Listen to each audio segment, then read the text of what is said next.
ହେଇଛି।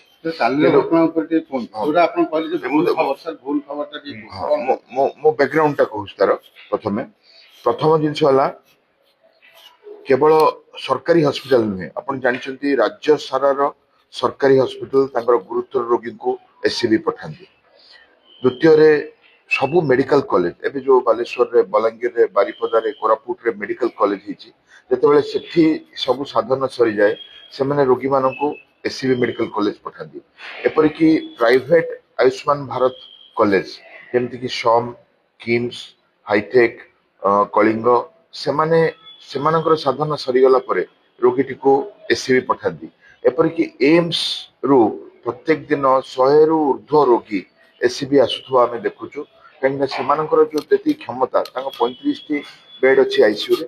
ତାପରେ ରୋଗୀ ପଠାଇ ପୁରା ପ୍ରସଙ୍ଗକୁ ଆସୁଛି, ଆପଣ ଯୋଉଟା କହିଲେ ସାର୍ ଯେ ଭୁଲ ଖବର ପ୍ରସାରଣ ଭୁଲ ଏଥିପାଇଁ ମୁଁ କହୁଛି କାହିଁକି ନା ଆମେ ଯୋଉ ରୋଗୀମାନଙ୍କ ପାଇଁ ବ୍ୟବସ୍ଥା କଲୁ, ତାଙ୍କୁ ଚିକିତ୍ସା କଲୁ ଏବଂ ଭଲ କଲୁ, ତାର କିଛି ଏପ୍ରିସିଏସନ ଆମେ ଆଜି ଯାଏଁ ପାଇନୁ। ଆପଣ ପାଇବେନି। ଯୋଉଟା ଯୋଉ ଘଟଣାଟି ଘଟିଲା ତା ଏଇଟା ଭୁଲ କଣ ଏଇ ଯୋଉ ଭିଡିଓଟି ଭୁଲ ନାଇଁ, ଏଇ ଯୋଉ ଘଟଣା ଆସିଛି ଏଇଟା ଗୋଟେ ଏମିତି ଘଟଣା ଯାହାକି କେବେ କିଏ ଚାହେଁନି।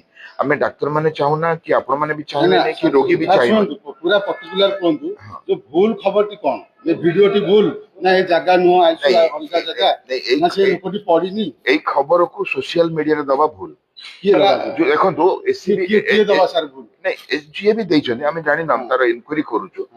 ଆପଣ କେମିତି କହିପାରିବେ ଏଇଟା ଭୁଲ? ଏସସିବି ଉପରେ ଲକ୍ଷ ଲକ୍ଷ ଲୋକଙ୍କର ଆସ୍ଥା ଅଛି। ଲୋକ ନାଇଁ, ଦେଖନ୍ତୁ, ଜଣେ ଯଦି ସାହାଯ୍ୟ କରିବାକୁ ଚାହୁଁଛନ୍ତି ରୋଗୀ,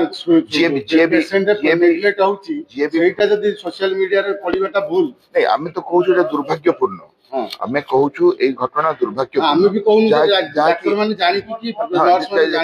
କିନ୍ତୁ ଏସସିବି ଏଇ ଘଟଣା ନୁହେଁ, ମେଡିସିନ ବିଭାଗ ଏଇ ଘଟଣା ନୁହେଁ, ମେଡିସିନ ଆଇସିୟୁ ଏୟା ନୁହେଁ। ଯୋଉଥିପାଇଁ ଆପଣ ମାନେ ଆଜି ଭାବୁଛନ୍ତି ମେଡିସିନ ଆଇସିୟୁରେ ଏମିତି କିଏ ଗଳି ଯାଉଛି, କିଏ ବ୍ଲିଡିଂ କରୁଛି, ସେଟା ନିଶ୍ଚିତ ଭାବରେ ଆମେ କିଛି କହୁନୁ। ଆମେ ଯଦି ଦେଖିଲେ, ଆମେ ତ ଯାହା ପ୍ରସାରଣ କରୁଛୁ ଭିଡିଓକୁ ନେଇ ଅକସ୍ମାତ୍ ମୁହୂର୍ତ୍ତରେ ଆମେ ଯଦି କିଛି ଦୁର୍ଘଟଣା ଦେଖିଲେ ଆମେ ତାକୁ ସଠିକ କରିବା ପାଇଁ ଚେଷ୍ଟା କରିବା, ରୋଗୀଟିକୁ ରକ୍ଷା କରିବା ପାଇଁ ଚେଷ୍ଟା କରିବା। ତାହା ନ କରି ଆମେ ଏଇ ଘଟଣାକୁ ଏସସିବି ମେଡିକାଲ କଲେଜ ବିରୁଦ୍ଧରେ, ମେଡିସିନ ବିଭାଗ ବିରୁଦ୍ଧରେ, ଆଇସିୟୁ କେୟାର ବିରୁଦ୍ଧରେ ସାରା ସୋସିଆଲ ମିଡିଆରେ ଭାଇରାଲ କରି ଡାକ୍ତରଙ୍କୁ, ଏସସିବି କୁ ବଦନାମ କରିବାର ଯୋଉ ପ୍ରଚେଷ୍ଟା, ତାକୁ ମୁଁ ଭୁଲ କହୁଛି।